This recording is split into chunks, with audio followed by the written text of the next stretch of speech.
국무위원들에 대한 수사 이것도 저희가 관심을 갖고 있는 상황입니다. 한덕수 전 총리 영장이 기각이 되면서 뭐 일단은 불구속 기소는 됐지만 특별재판부 얘기가 좀 나오고 있어요. 계속. 민주당에서 특별재판부 얘기를 하던데 네.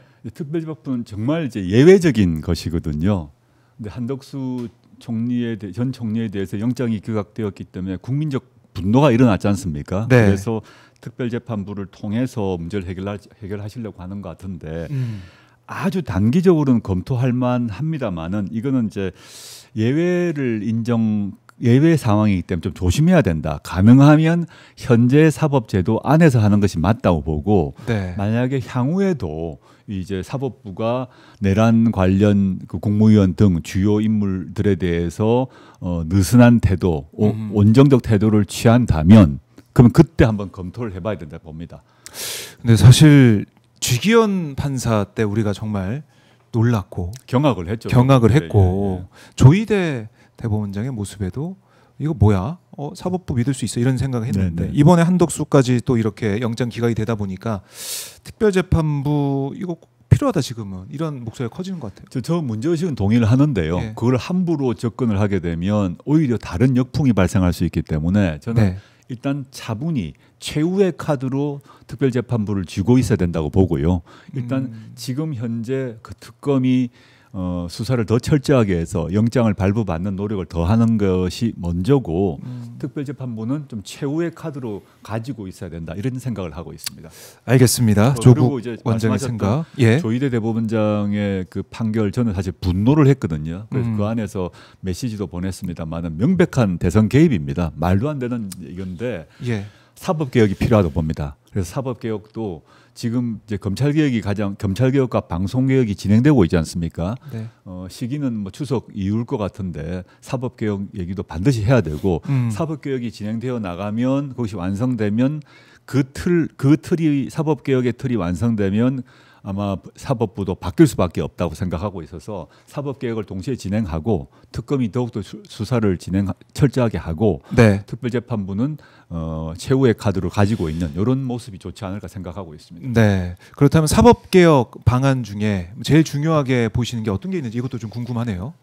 사법개혁 관련해서 이제 그 전까지는 많은 국민들이 사법부는 그래도 중립적일 것이다, 편파적이지 않을 것이다라고 믿었지 않습니까? 최후의 보루다. 그런데 이제 지기현 부장판사의 희한한 그 구속 일수 계산법, 그리고 조희대 대법원장이 주도한 대선 개입, 이걸 보고 다들 놀라고 경악했지 않습니까? 이래서는 안 되겠다 저는 판단을 다 하셨겠죠. 저는 지기현 부장판사의 윤석열 구속 취소 혼자의 결정이 절대 아니라고 봅니다. 뭔가 법원의 상층부와 소통하지 않고 그런 중대한 판단을 판을 엎어버리는 판단이거든요. 그것이 어디서 나왔을 것인가 저는 조사를 해야 한다고 보는 입장인데 지금 아직 진행되지 않고 있습니다만 그 두 가지 큰 내란 국면에서 내란을 처벌하고 윤석열 탄핵하는 그 흐름을 엎어버리려고 했던 두 번의 사법부의 시도였거든요. 이걸 바꾸기 위해서 몇 가지가 필요한데 첫째는 이제 통상의 재판에서 국민의 참여가 보장돼야 됩니다. 그게 대부분의 나라에서 유죄 무죄 판결 경우 시민이 참여해서 결정하는데 우리나라는 그게 안 되고 있어요. 물론 노무현 정부 때 국민 통상 말하는 이제 배심 제도가 도입되었지만 형사 사건의 1% 이하만 이루어집니다. 그리고 뭐 예컨대 최근에 이제 문재인 대통령 기소가 됐지 않습니까? 그것도 뭐 웃긴 일이라고 저는 생각하는데 문재인 대통령이 국민 참여 재판을 하겠다고 신청을 했어요. 외국 같으면 당연히 국민 참여 재판을 해야 됩니다. 그런데 재판부가 문재인 대통령의 국민 참여 재판 신청을 기각해 버렸어요. 국민 참여하지 않고 내가 하겠다고 한 겁니다. 이게 말이 되냐 생각이 들고 두 번째는 이제 대법원 개혁을 해야 됩니다. 그 하급심에서는 국민 참여가 이루어져야 되고 대법원 같은 경우 지금 대법원장이 대법관을 선정하고 추천한단 말입니다. 그러니까 그 은혜를 입은 대법관들은 대법원장 눈치만 보는 거예요.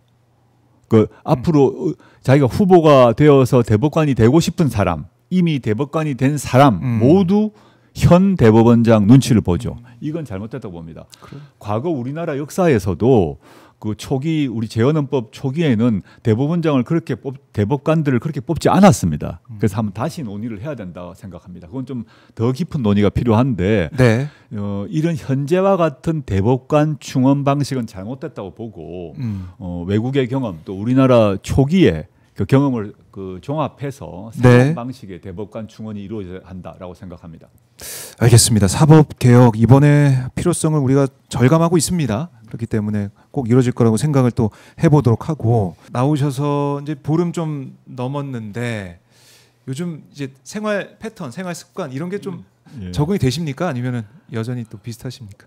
나오자마자 막 정신없이 이렇게 뭐 인사드리러 다니고 언론 인터뷰도 많이 하다 보니까 오히려 그 안에 있을 때보다 여유가 없어진 것 같아요. 그래서 지금 저는 다시 지금 이제 어쩔 수 없이 좀 빨리 인사를 다녀야 되는데 이걸 빨리 마무리하는 게 더 중요할 수도 빨리 마무리해야 됩니다. 저로서는 인사 올리는 작업을 빨리 마무리하고 찬찬히 그리고 천천히 해야 될 일을 하도록 할 생각입니다. 네, SNS에 이제 책 표지 사진도 올리셔가지고 읽을 책도 상당히 쌓여 있다는 생각도 들고 책 읽을 시간이 없으시죠? 근데 지금 그 올린 사진은 그 안에서 읽었던 책입니다. 아 그래요? 8개월간 읽었던 책을 이제 기념 삼아 찍어서 그러셨군요. 올렸고 그 안에서는 뭐 책 읽는 게 유일한 낙이었죠. 근데 나오니까 책 읽을 시간은 없고. 그렇지만 이제 8개월 동안 그 영어 생활 동안 읽었던 책 또 제가 고민했던 것들을 기초로 이제 앞으로 제가 뭘 할 것인지 그리고 조국혁신당이 뭘 할 것인지 하나하나 보여드리려고 하고요. 지금 현재는 아직까지 인사를 좀 더 다녀야 되는데 이런 인사 다니는 일들이 마무리되면 제가 그리고 조국혁신당이 뭘 해야 될 건지에 대해서 하나하나 또 밝히려고 합니다. 알겠습니다.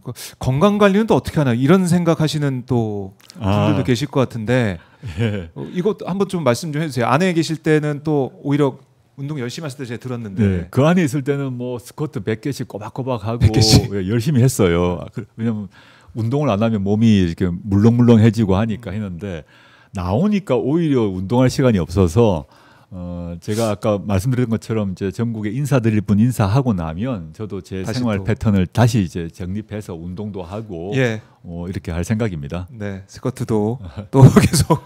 스쿼트를 제일 좋아하는 운동이긴 합니다. 스쿼트 열심히 할 생각입니다. 네, 알겠습니다. 또 야구장도 한번 가보실 것 같기도 하고 모르겠습니다. 꼭 그러고 싶은데 이게 또 뭐 제가 야구 보러 가면 또 야구 보러 갔다고 비난할 건데. 제가 꼭 보고 싶은 게임은 사실은 이제 롯데 가을 야구 할 때 보러 가고 싶고 뭐 근데 또 갔다고 또 공격하는 사람도 있겠습니다만은 꼭 보러 가고 싶습니다. 그러니까 또 일상도 되찾아야 되고 하지만은 또 공인으로서 많은 또 우리 시민들 또 당원들과 함께 하시는 그 시점이기 때문에 바쁜 일정을 또 소화를 하고 계십니다.